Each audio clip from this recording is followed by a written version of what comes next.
যদি আমি বলি আমার রাসূল কেমন ছিলেন, তিনি ছিলেন মধ্যম আকৃতির। তিনি না লম্বা না খাটো। তিনি কখনো বা যখন হাজারো মানুষের সামনে দাঁড়াতেন, বিদায় হজের সময়ে 1,40,000 সাহাবা যখন ময়দানে, তিনি যখন আস্তে করে উঠে দাঁড়ালেন, ওনার চাইতে অনেক লম্বা লম্বা মানুষ থাকার পরেও অবাক বিস্ময়ে সবাই তাকিয়ে দেখলো সবার উপর দিয়ে যে মানুষটির মাথা মুবারক দেখা যায়, তিনি নবী মুহাম্মদুর রাসূলুল্লাহ সাল্লাল্লাহু আলাইহি ওয়াসাল্লাম। তিনি মধ্যম আকৃতির হওয়ার পরে সবার উপরে তার শির, সবার উপরে তার মাথা। সবাই অবাক বিস্ময়ে তাকিয়ে দেখলেন তার চুলগুলো হালকা হালকা কোঁকড়ানো।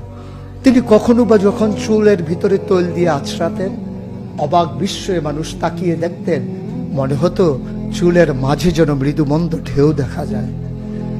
তার কপালটা ছিল চওড়া শুভ্র, তার চোখের ভ্রুগুলো ছিল ধনুকের মতো বাঁকা, তার চোখগুলো ছিল টানা টানা ভাসা ভাসা, তার চোখের পাতাগুলো ছিল গোলাপের পাপড়ির মতো। তিনি কখনো বা যখন চোখের পলক ফেলতেন, অবাক বিস্ময়ে মানুষ তাকিয়ে দেখতেন, মনে হতো মৃদুমন্দ বাতাসে গোলাপ পাপড়ি দোল খাচ্ছে।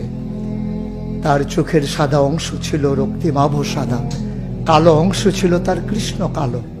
তার ঠোঁটগুলো ছিল গোলাপি রঙের, তার নাকটা ছিল খাড়া, ছিদ্রগুলো ছিল ছোট ছোট, নাকের নিচে ঠোঁটের উপরে ছিল চিকন সরু গোঁফ।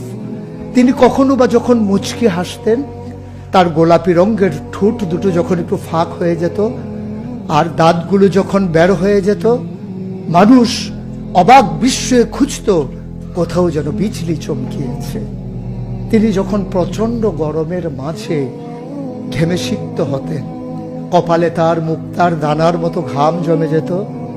তিনি যখন দৌড়ে দৌড়ে তার বিবিদের ঘরে যেতেন, আমাদের মায়েদের ঘরে, আল্লাহ রাসূল সাল্লাল্লাহু আলাইহি সাল্লাম ঘরে ঢোকার পরে মায়েরা দেখতেন কপালের মাঝে মুক্তার দানার মতো বিন্দু বিন্দু ঘাম জমে আছে। মায়েরা বলতেন, গুস্তাকি মাফ কর দিজিয়ে, বেয়াদবি মাফ করবেন, আপনি চুপটি করে একটু বসুন।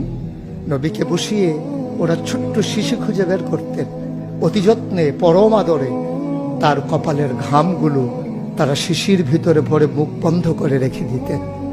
ঈদ যখন আসতো, বিয়ে যখন হতো, জমানো ঘাম তারা আতর হিসেবে ব্যবহার করতেন। এ নবী তো সে নবী, হেঁটে গেছেন 1 মাস আগে রাত পথ ধরে, যাওয়ার পরে তিনি তো চলেই গেছেন। 1 মাস পরে যখন আবার ওই পথ মারিয়ে কোনো এক সাহাবা যাচ্ছেন, স্থানীয় বাসিন্দা যারা রাস্তার কিনারে যাদের ঘর, তাদেরকে ডেকে বললেন, ভাইরা, এ পথ দিয়ে কি আমার নবী হেঁটে গেছে?